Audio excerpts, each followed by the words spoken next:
Well, hi, everybody. This is Joel with Teen Quest. You can find out more about us at teenquest.org. This is a wonderful interview I've got with Jessica Cavinee. She's in Dublin, Ohio, working as a youth pastor at Linworth United Methodist Church. Jessica, welcome to the interview today. Thank you. And I guess before we get started, really asking you about things that are near and dear to your heart, tell me a little bit about your youth ministry. Like, what's happening? How long have you been there? What's happening to your youth group? What is Dublin, Ohio? Where I guess you're near Columbus, right? We are a suburb of Columbus, and I've only been here almost 2 months.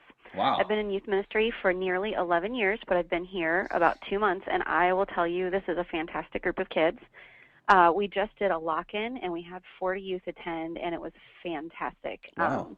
These kids are hungry. They're eager. They take their Bible study seriously. They're ready to do a service project.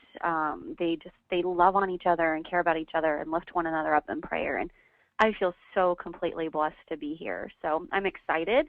I know I'm just beginning and I'm in the honeymoon phase, but I'm very, very excited to be here and just to see how God's going to work in this ministry. Sure. Well, you said you've been in youth ministry for 11 years. In youth ministry terms, you might as well be 90 years old because, Yes. I mean, a lot of times I mean, that's great. Longevity is fantastic in youth ministry, and I really commend you for that. A.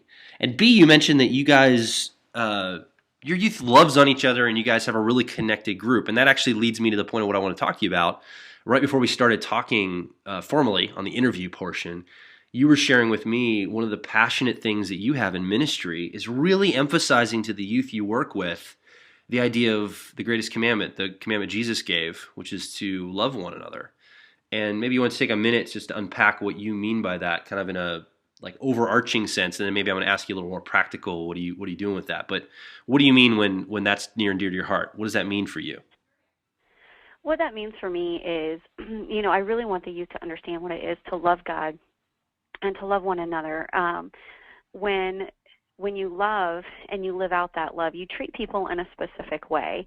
When you have a love in your heart for God, you have a desire to worship Him and to be in relationship with Him, and it's a good positive experience.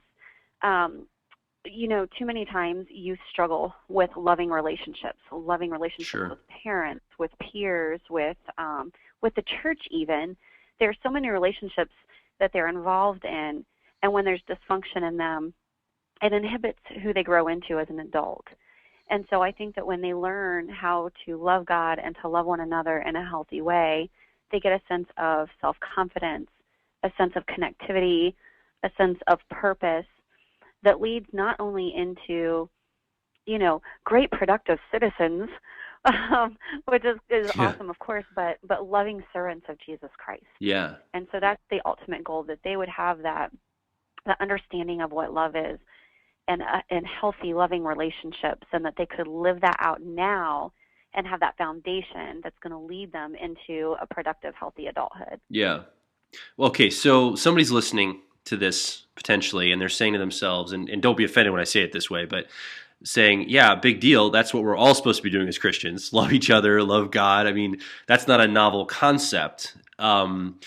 Are there more specific, like, are you making it more like, in other words, how do I ask this? Are you putting some application around that for your students to illustrate? In other words, are you putting them in situations? Are you helping them through certain things for them to see this in a visceral way? Because young people, obviously, they love to have things shown to them. They like to experience. Hmm. How are you translating this is what should be done, we should be loving each other, into here's how we're going to love each other? How do you make that transition? And what are some practical things you're doing? Well, of course, some of the common sense practical applications that we all do in youth ministry are the things like service projects, mission trips, Sure. helping out with VBS.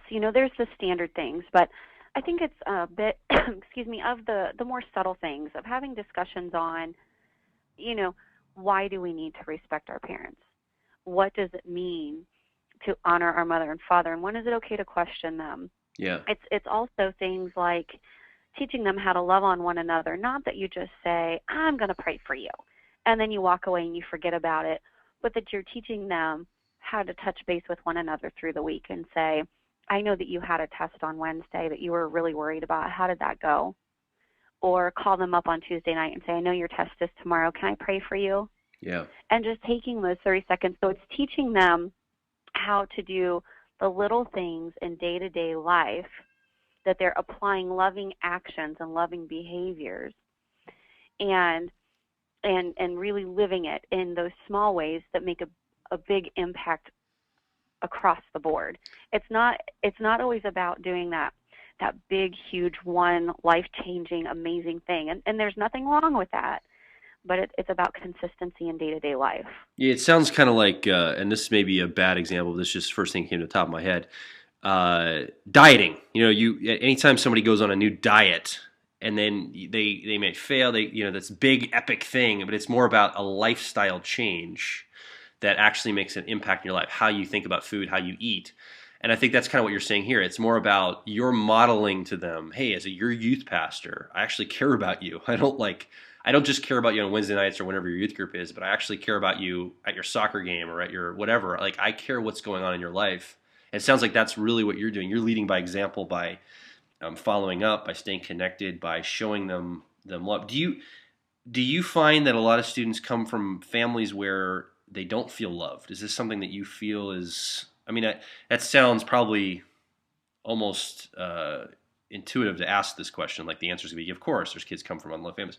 But play with me here. What is that like? I mean, is there a sense of, and is it like parents aren't really loving their kids, or it's just they don't know how to show them love, or do you understand the question, what I'm asking?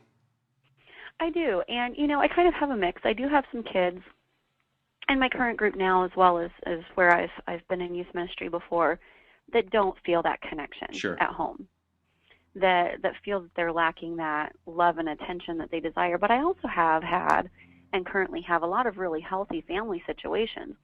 The issue with teenagers, I'm sure is they just feel everything 100%. Sure. And for them, it's so much easier to focus on the negatives than the positive. And even as adults, I believe we struggle with this. Yeah. You can go all day long, and someone can tell you that they like your hair, or that your outfit's cool, or that they noticed you did a good job. But that one nasty person comes by your office and says, you're a jerk. Yeah. Because you made me mad when. What's the one thing that's going to stand out in your day? Yeah. We let that negativity seep in. And so when it comes to these relationships and love, it's not that I'm assuming that every home is dysfunctional. Sure. It's that I'm aware of the fact that with our teenagers, they hold on to that. They dwell on it. It hurts. It doesn't just go away. They don't just forget about it. So it's teaching them how to cope with it. And also, I want to go back to something that you said real quick, if it's okay. Absolutely. No, please. You said, I'm leading by example. And while, yes, that is a part of what I'm hoping that I'm doing, I certainly want to live that example. Part of what I'm trying to do is enable and teach them how to do it themselves, too. Okay. I want them to see it in me and when I call them and when I come by. But I also want them learning how to be in the bleachers for one another as well, so to speak. So you're modeling and you're coaching, basically. You're showing them how to do this, and you're also coaching them through doing it themselves, is what you're saying, kind of. That's my goal. Okay. Yes. Fantastic. Jessica, thank you very much for some insight into your ministry and what you guys are really focused on, what's near and dear to your heart. I really appreciate you being on with us today and sharing. Now, if there's maybe a youth pastor that wants to reach out, connect with you because they're in the Columbus area, or there's a student or parent that's traveling through that's happened to come upon this in some way, how can people get more information about you or your church or connect with you in some way? What can they do there? Well, I'd love to hear from anyone that's out there that would love to chat and learn more about the ministry. They can visit at www.linworthumc.org, and it's LINWORTH. Okay, fantastic. Jessica, thank you so much for being with us, and God bless you and your ministry. We hope it really grows and you continue to us, and good luck on the and God bless on the first experience here. This new position. We're really excited for you. I think this is going to be great. Well, thank you, and I appreciate your time as well. Thanks. Have a great day. You too.